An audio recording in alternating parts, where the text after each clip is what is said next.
So, hey there, my name is Wendy Petrucco, and I've been working with Brooke on helping her set up a webinar that she has coming up. And I'm just kind Yes. of interested in kind of all things techie. So, I've been kind of working on that aspect of her business with her. Thank you, But Wendy. I really wanted her to come on today and tell you about this great webinar that she has coming up real soon. Thank you, Wendy. It's my pleasure to be here with you. I love working with Wendy.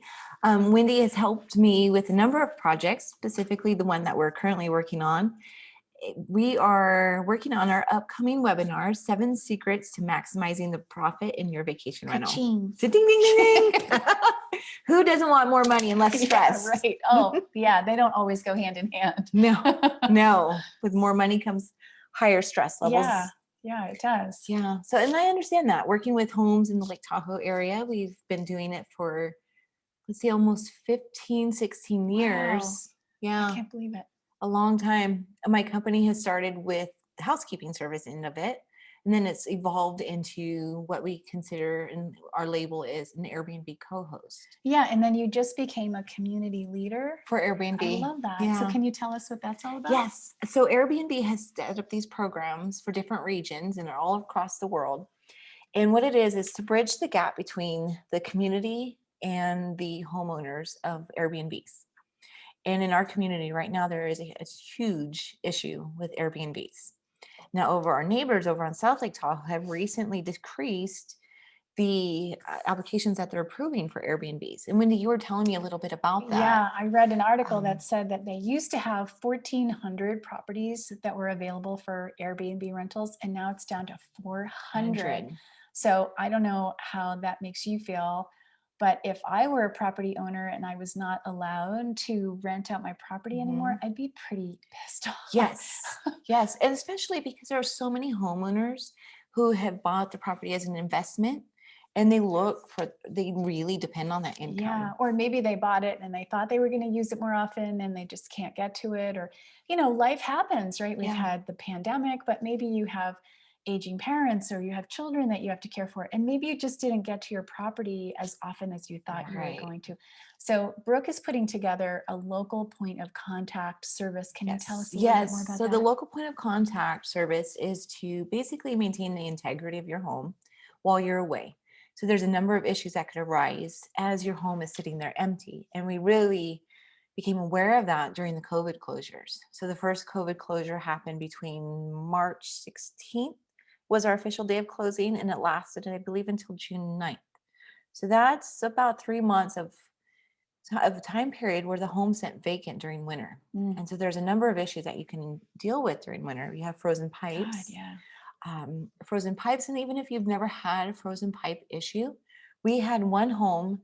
The homeowner had secured all of the water pipes. There was no concern of freezing, but a bear, yes, we have bears and they don't hibernate the same way they used to, came through the kitchen Oh, window God. over the sink, Can you knocked the imagine? faucet onto on. The Uh, home had been boarded up all winter long. Or I'm sorry, it wasn't boarded up. It was closed up all winter long. No guests. And the entire upper level flooded oh to my the point God. where it ruined the floor on the second Oh my God, level. water can cause so Yeah. much damage. Oh my gosh. So think about that. So you're a homeowner, maybe you live in the Bay Yeah. Area, your place is closed down for the winter. We've had weather, we've had the pandemic, so you're not able to Yeah. access your property. You've got your life and you've got your stressors. And so you need somebody that's going to be Yes. able to go into the property. What do you think? Once a month? And I would say minimum once a month. Once a month. Right. Yeah, just to walk Preferably, through. yes. And with our housing crisis, unfortunately, we have a lot of people who are very desperate for housing. Mhm. And so, with many of these homes, that is very clear that they're sitting vacant. You open up the possibility for Yeah. It's squatters. not good to have a house vacant for No, very long. Yeah, so you definitely want for a that. But number of now we're heading reasons. in to a really big peak season for Hmm. vacation rentals. Yes, So huge. now we've, instead of thinking about the house being totally empty, now we're talking about cycling through And client after client, yes, guest after guest, right? So there's a whole another a set completely different set of of issues. challenges. So Mhm. with the vacationers, and yes, we make sure as an Airbnb co-host myself, we take the time to vet each guest. Now, there may be homeowners who are managing their home and their Airbnb site on their own Oh, and may just click approved, approved. And so you don't know who lives in your oh, I home. didn't know that. Oh, Yes, and it's considered instant booking. And there are different safeguards that you can use to prevent guests that have bad reviews. But every once in a while, we have one slip in. This just happened to me, Wendy. Was in Kings Beach by fluke, and my phone rang, and it was the local code enforcement. He says, "We understand you're the local point of contact for this home." I said, "Yes, what's going on?" So we are getting several noise complaints. Oh. So you may think that you have the best guest in your home. You've done all of the safety measures. Yeah, but you don't know. Nope, they're on vacation. Yeah. So I showed up at 11:30 p.m. and the code enforcement had already left. He says, "Brooke, okay, the issue is closed. We've left. We've given the guest a warning." The owner was not contacted, as me as a local point of contact, which is why it's so important, because I took the time to drive up to the house and I sat outside the house just to make sure those guests were taking the warning seriously. Sure enough, I could hear their party all the way down the street. Oh my gosh. So they had gotten a warning, Mhm. but they were not heeding that warning. Correct. And so then you had to go, and because of who you are, not because anybody told you to go, Yeah. you just had that sense of responsibility that you went.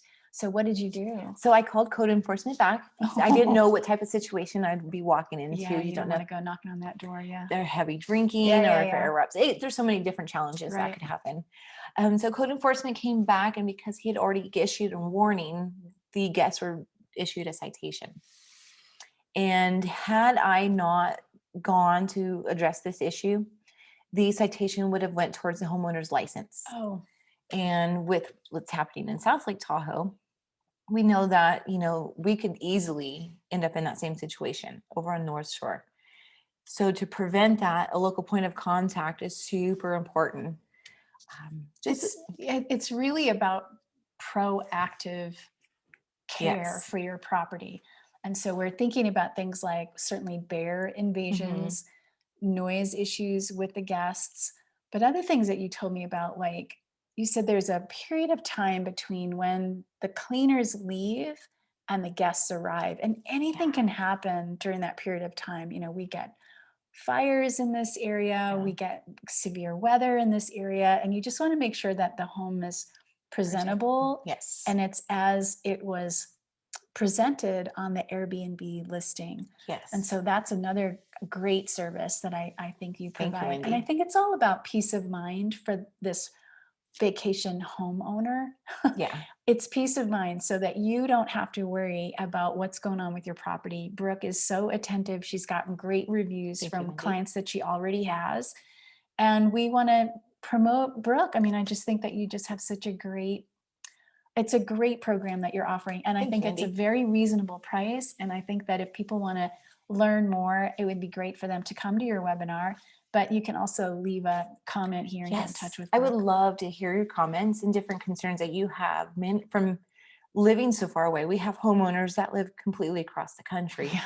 And there's so many great questions, and I would love to be able to assist you with those. And, even if you just show up for the webinar, understand, what it takes to run a profitable Airbnb, Yep. I think you'll learn a lot, and it'll be a lot of fun Yeah, too. it's the 7 secrets to making your vacation rental super profitable this season. And we want to make up for things from last year, right? Yes. So this is going to be a really bumper year, I think, I think so. for us here. And I really think that it's about having an advocate that represents your property here, keeps it safe, keeps it beautiful, keeps it presenting the way that you intended it to be, so that you don't come out to Lake Tahoe and have any surprises. Yes, because when you do come to visit your home, you want to be able to relax, not fix the broken oven door or any of the issues. Yeah, well, I just touched my microphone. Oh. Sorry. Uh-oh, she's flashing. Anyway, we hope that you'll join us for that Yes, webinar. thank you.